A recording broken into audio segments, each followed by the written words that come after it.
नारी अगर पति का नाम लेती है तो उसकी आयु तिल भर की क्षीण होती चली जाती है। कितना? तिल भर।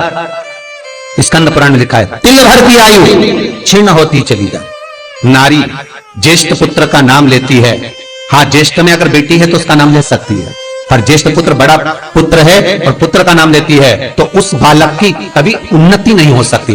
तन से, मन से या धन से वो बालक हमेशा दुखी ही रहेगा। तुम दुनिया का सारा सपोर्ट कर दो, तुम चाहे अपनी प्रॉपर्टी बड़े बेटे के नाम कर दो, तुम चाहे पूरा दुनिया भर का सुख अपने बेटे के सामने लाकर खड़ा कर दो, तो भी अगर मां अपने बड़े पुत्र का नाम बार बार लेती है तो वो पुत्र या तो तन से या मन से या धन से दुखी ही मिलेगा, वो सुख नहीं पा सकता।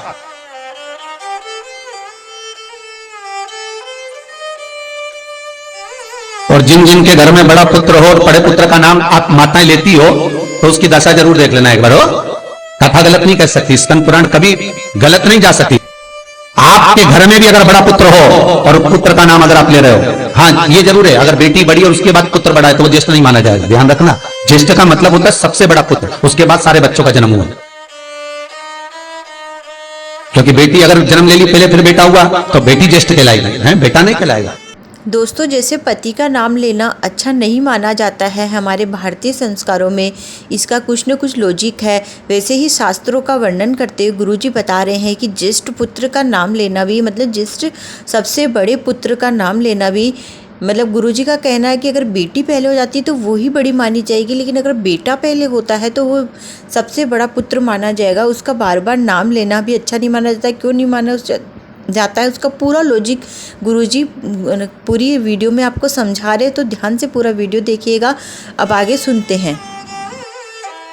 अगर पहला ज्येष्ठ पुत्र है तो माँ सारी प्रॉपर्टी दे दे, सारा वैभव दे दे, माँ सारा दौलत दे दे, माँ उसके ऊपर सर्वस्व निछावर कर दे। पर अगर बेटे का नाम माता बार बार लेती है तो उस बेटे की उन्नति तरक्की नहीं हो सकती, उसको जीवन में सुख नहीं मिल सकता, कुछ ना कुछ चीज से वो दुखी रहेगा। चाहे वो बच्चों से रहे, पत्नी से रहे, परिवार से रहे, कुटुंब से रहे, व्यापार में रहे, व्यवसाय में रहे। तो दोस्तों, आप भी इस चीज़ की सावधानी जरूर रखिए। आपका जो भी ज्येष्ठ पुत्र है यानी कि सबसे बड़ा पुत्र है तो उसका कम से कम नाम लीजिए, या उसको और किसी माध्यम से आपको उसको पुकारना है तो और किसी माध्यम से पुकारिए, बात करिए, बट उसका नाम है वो ज़्यादा मत लीजिए। गुरुजी के कहे मुताबिक शास्त्रों में वर्णन किया गया है, तो इसमें थोड़ी आप सावधानी। ऑफिस में रहे, चाहे अपने शरीर से रहे, पर दुख तो उसके भाग्य में थोड़ा लिखा ही रहे। और जो चीज वेदव्यास जी ने वर्णन कर दी महाराज, उसका प्रमाण आप खुद भी अपने घर में देखो कि सही है कि गलत है। जिस जिस घर में बड़ा पुत्र हो और मां उसका नाम बार बार लेती हो, बार बार लेती हो, उस पुत्र की दशा देखिएगा आप, तन मन और धन तीन तरह से। इसलिए निवेदन करूंगा मेरी माताओं से, आपका प्रेम बहुत है क्योंकि आपका बेटा बड़ा है, आपका पुत्र बड़ा है, आपका बहुत प्रेम है, और बेटे का भी माता के प्रति बहुत प्रेम है। आपके परिवार में भी जिसको ज्येष्ठ पुत्र है उनको वीडियो जरूर शेयर कर दे। इसलिए निवेदन है, मेरे कृष्ण का नाम कृष्ण था पर यशोदा कभी कृष्ण नहीं बोली है, कभी नहीं, यशोदा कभी कृष्ण नहीं बोली, कन्वा कहती थी। आपके बेटे का नाम कुछ भी, आप उसको नाम से मत पुकारो, उसका नाम चेंज कर दो, थोड़ा सा बदल दो, आप उस नाम से उसको पुकारना प्रारंभ। आप जो भी बोलना चाहे, आपके दिल की बात है, तो आपके पुत्र से आप क्या बोल सकते हो।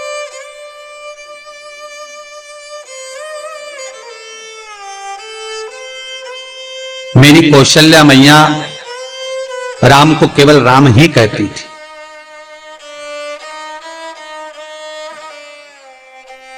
केकई राघव कहती थी, सब्सक्राइब करें। सुमित्रा रघु कहती थी। गुरुजी इसका लॉजिक उदाहरण देके भी समझा रहे हैं, तो आप इस वीडियो को देखिए, गुरुजी पूरा डिटेल में समझा रहे हैं। पर कौशल्या नाम नहीं बदल, और ज्येष्ठ पुत्र तेरा बड़े थे, बड़े हुए, वन जाना पड़ा, लौट कर आए, धोबी की वार्ता सुनकर सीता का परित्याग करना पड़ा, समय आया लक्ष्मण का त्याग करना पड़ा, और समय आया तो ये शरीर को ही सरयू में छोड़ना पड़ा। कहां से? ताकि आप अपडेटेड रहें। स्कंद पुराण कहती है, पति का नाम अगर नारी ले रही है तो तिल तिल भर उसकी उम्र घट रही है। पर ना जाने माताओं का ऐसा क्या है कि वो आज का फैशन हो गया, ए राघव इधर आ, मजाक हो गया। सब्सक्राइब करें हमारा चैनल। नाम लेने में तिल भर की आयु बढ़ बेल जाए। आइकन दबाएं ताकि आप अपडेटेड रहें। ज्येष्ठ पुत्र का नाम लेने में उसकी समृद्धि, उसका जो वैभव है, उसका जो सुख है वो घट रहा है।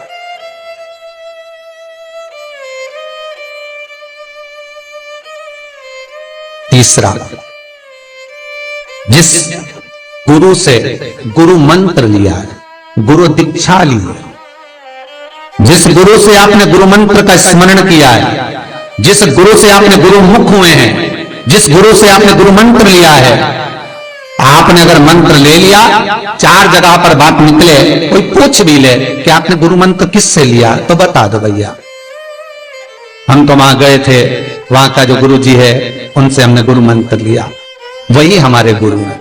नाम का स्मरण ना करते हुए उसकी पहचान बताने का प्रयास करो, वो ऐसे वो वैसे वो वहां रहते, उसका स्मरण। गुरु का नाम लेने से क्या जाता है महाराज? शास्त्र कहता है गुरु जिसने मंत्र दिया उसका नाम मत लो, गुरु ने जो मंत्र दिया उसका नाम लो।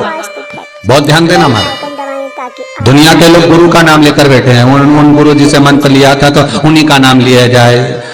दोस्तों, गुरु का नाम लेना भी गुरुजी बता रहे हैं कि अच्छा नहीं माना गया है, जिससे हम अपना गुरु मंत्र लेते हैं। तो आगे वीडियो में सुनिए, गुरुजी बहुत ही ज्ञान वाली बात बता रहे हैं।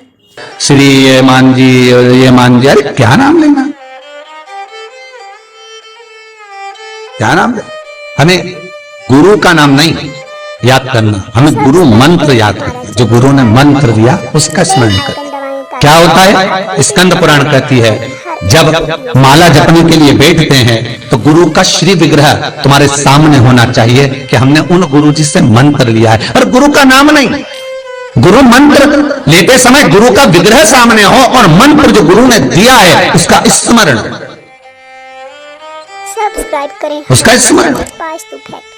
बेल आइकन दबाएं हम बार बार अगर गुरु के नाम का स्मरण करते हैं, वीडियो से हम बार बार गुरु का नाम लेते हैं, जिस गुरु से मंत्र लिया उसका नाम अगर हम बार बार ले रहे हैं तो हमारे घर में महाराज शांति टिकती नहीं है, थोड़ा सा क्रोध क्लेश थोड़ा बड़ा रहता है।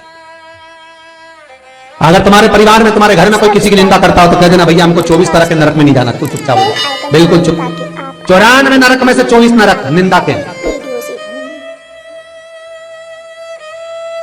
केवल निंदा सुनना, और निंदा करने वाला तो केवल 4 नरक में गिरता है। क्यों 4 नरक में गिरता है? तो पूछा, निंदा करने वाले को ज्यादा पाप लगना चाहिए, नहीं उसको कम लगता है। सब्सक्राइब करें तो कम क्यों लगता है? तो अग्नि पुराण में लिखा कि निंदा करने वाला को 4 नरक का भोग इसलिए भुगताया जाता है क्योंकि जिसकी वो निंदा करता है उसके सारे पाप धोता है। मतलब आप किसी की निंदा कर रहे हो तो उसके पाप धुल रहे हैं। किसके? जिसकी निंदा हो रही है।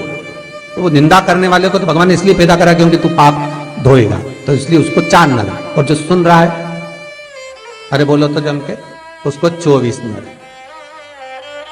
सब्सक्राइब करें हमारे पूरा चैनल पास 100% पाप कर्म तुम्हारे होंगे। दबाएं ताकि आप अपडेटेड उसको तो कम ही लगा रहें जिसने हमारी करी, हर एक वीडियो से। और जो सुन रहा है उसको ज्यादा लगा। दोस्तों, अब से आप लोग भी न तो किसी की निंदा करें न किसी की निंदा सुने। निवेदन करूंगा, जिसकी किडनी गड़बड़ हो गई हो, जिसका लीवर गड़बड़ हो गया हो, जिसको डायलिसिस चल रहा हो और छूट नहीं रहा हो, वैकुंठ चतुर्दशी के दिन पास टू फैक्ट। बेल आइकन दबाएं ताकि आप नदी के घाट पर, नदी तालाब सरोवर कुआं बावड़ी जो हो उसके तट पर 14 दीप लगाकर, पीपल के पत्ते पर शहद डालकर और उसमें एक काली मिर्ची शंकर जी का नाम डालकर बोलकर उसमें चढ़ा दें।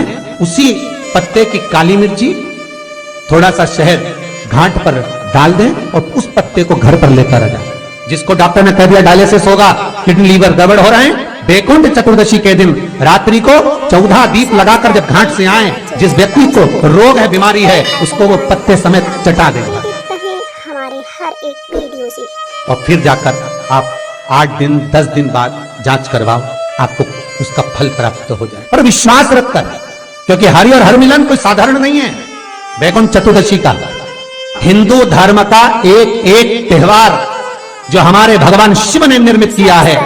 शंकर ने जिन बारों को बनाया, त्योहारों को बनाया, तिथियों को बनाया, घड़ी और पल बनाए, शिव महापुराण में सब लिखा है कि एक एक पल, एक एक घड़ी, एक एक तीर्थ का एक एक स्मरण जो करा गया है हमारे यहाँ त्योहारों का, तिथियों का, वारों का, नक्षत्रों का, ये शंकर ने करा। ये कुछ सहज नहीं बना,